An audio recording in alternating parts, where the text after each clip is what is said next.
70 years ago to the week, the 1944 Education Reform Act passed through the House of Lords. And in commenting on that piece of legislation, a Conservative MP from the time said it was gathering up the dreams of all the education reformists.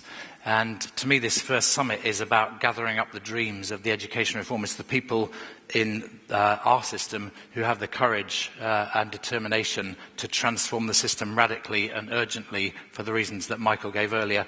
We're gathering up these dreams here with the intention of creating a system that can achieve that high standards of excellence and the high standards of equity, building on the Netherlands, but also taking the cycling metaphor, trying to get the excellence as well as the equity. Incidentally, the thing that struck me most about British cycling was when the French accused us winning because we had rounder wheels on our bicycles. So, with all of the things that have happened over the last 10 to 15 years, and Michael picked out some of the common threads that have gone through the reforms of the last 15 years, I always feel we're on the brink of doing something truly transformative, globally speaking, in this system. And once again, I feel we're on the brink of doing that. And I want to try and summarise very briefly the 70 years since the 1944 Education Act, and in doing so, explore the relationship between the teaching profession and government and where it needs to go. In commenting on that, I do just want to mention the strike that is today, or strikes. The first book I wrote, and I'm not recommending it actually, was the history of the NUT a long time ago. In there's a strike that I described in 1924. Now that's what I call a serious strike. The Lowestoft local education authority cut the pay of the teachers. It was the era of austerity in the early 1920s. The teachers went on strike and the local authority employed blackleg labour to reopen the schools. The teachers didn't just sit at home waiting for the strike. They set up independent strike schools. They offered the parents of Lowestoft a choice. You could go to the blackleg labour or you could go to the strike school. Most parents actually chose the strike school, but the clincher was when HMI, the forerunner of Ofsted, came and inspected the local authority schools and the strike schools and found the strike schools to be performing significantly better, and that won the strike. That's what I call a serious strike, not the kind of gesture that is happening today. I'd like to just go back over the educational history on my first slide here. My title is not a metaphor, it's exactly what I think is required, and I'll come back to that at the end. I went through, there's a lot of Secretaries of State since 1944. I think history will prove that these four will be the most significant, although it's too early to tell in one case. But I'm trying to summarise history in forward. So Butler, the 1944 Education Act was essentially about provision, education for all, rebuilding the schools after the war. If you listen to the local education authority directors of education from that time, they were all about getting the school buildings up, recruiting enough teachers. That was essential after all. It was a big thing about provision. And then, obviously, there were lots of things in between, and I realise this is gross oversimplification, but by the late 70s and early 80s, it became clear that accountability was a real issue.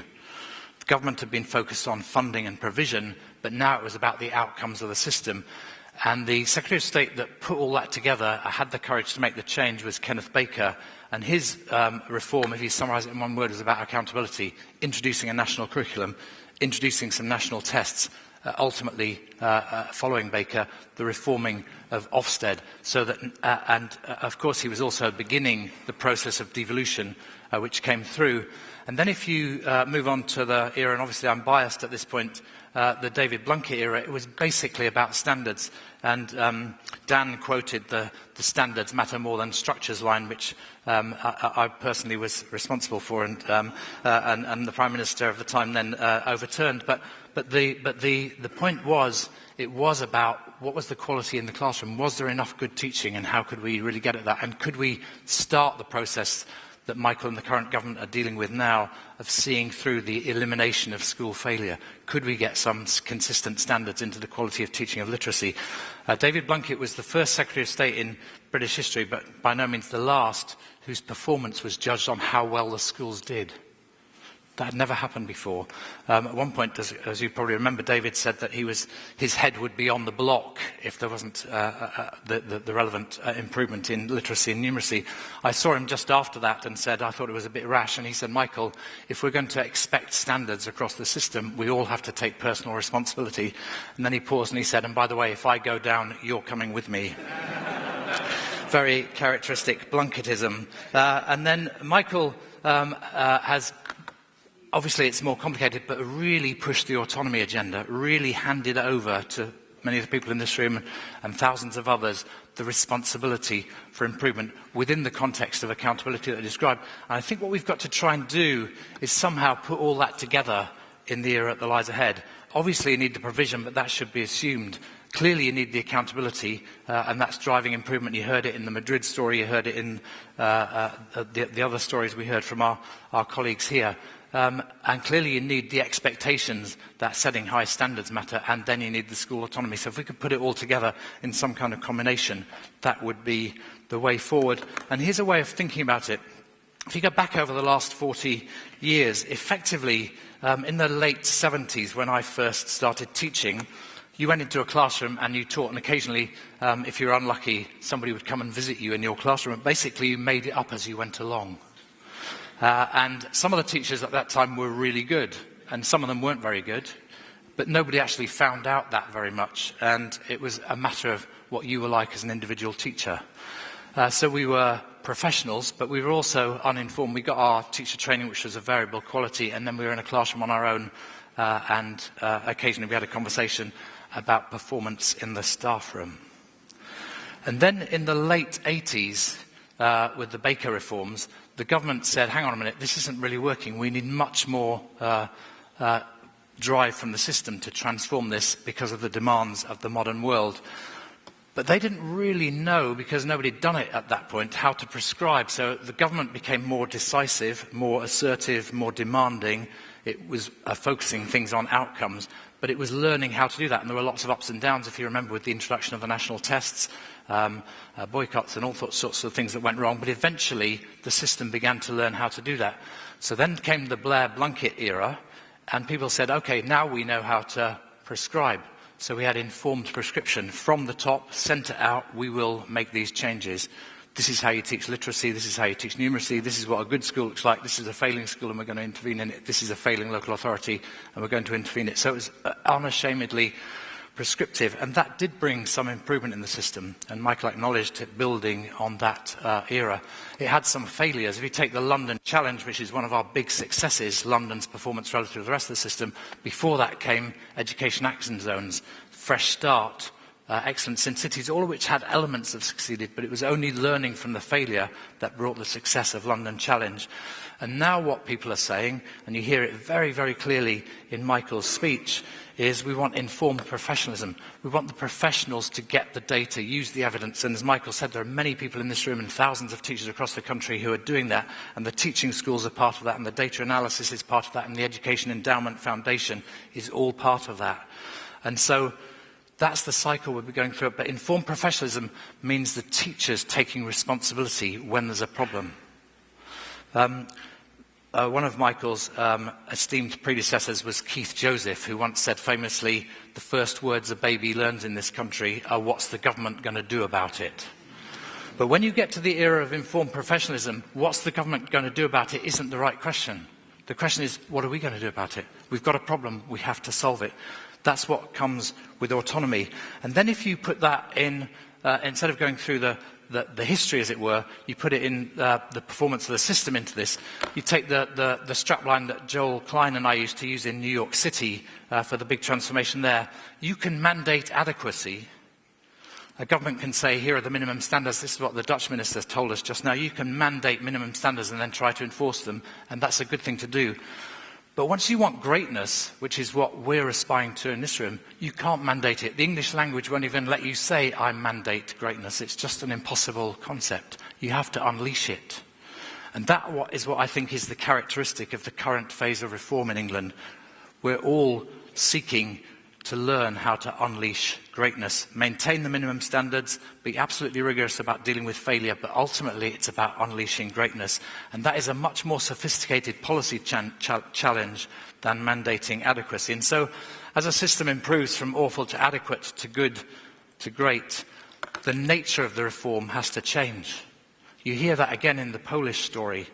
They were intervening in a system they'd inherited from communism. They shook it up. It was messy. That's what Matthias said.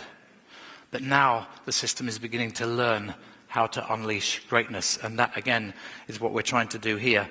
And this is the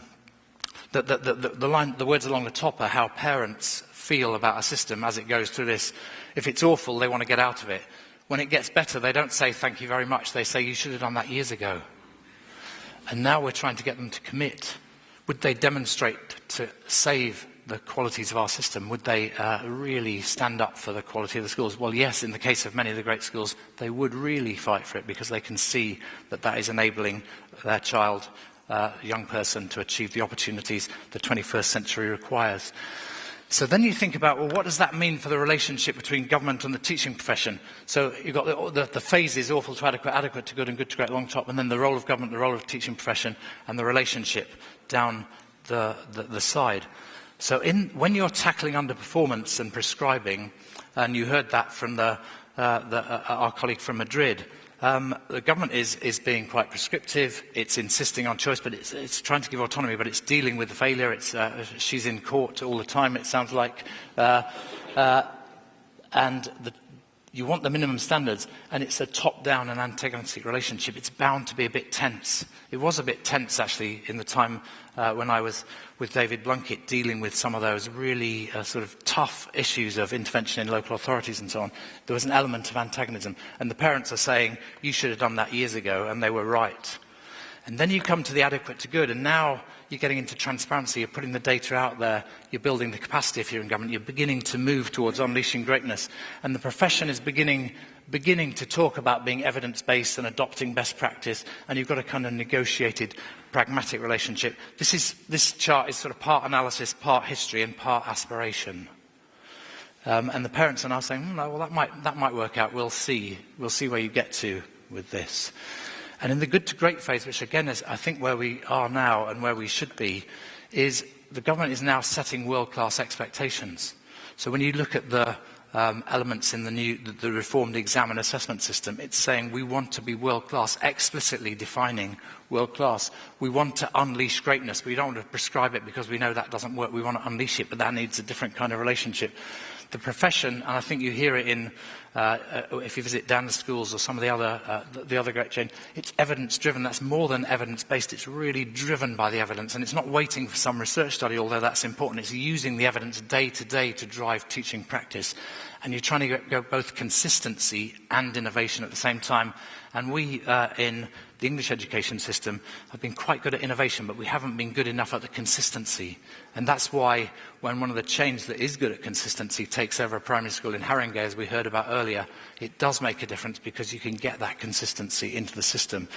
And the relationship with the teaching profession now should be principled. How do we achieve world class? We all believe in it. How do we get there together? We want a strategic partnership. We want to think through the right relationship between government that's unleashing greatness and the teaching profession that's going to deliver greatness. What does that partnership look like? And the parents then will say, finally, that's what we were after all the way along. And there are two other things I just want to say in wrapping this up. The first is, and I say this often, the road to hell in education debate in England is paved with false dichotomies. These are some of the false dichotomies that we have been debating over the last 30 years. I could have added standards and structures in as another false dichotomy. We want universal standards and we want personalisation. We want whole systems to change, but we also want autonomous schools. So we want combinations of these things. And thinking through these things together, I won't go through all of them, is part of the post-2014 agenda.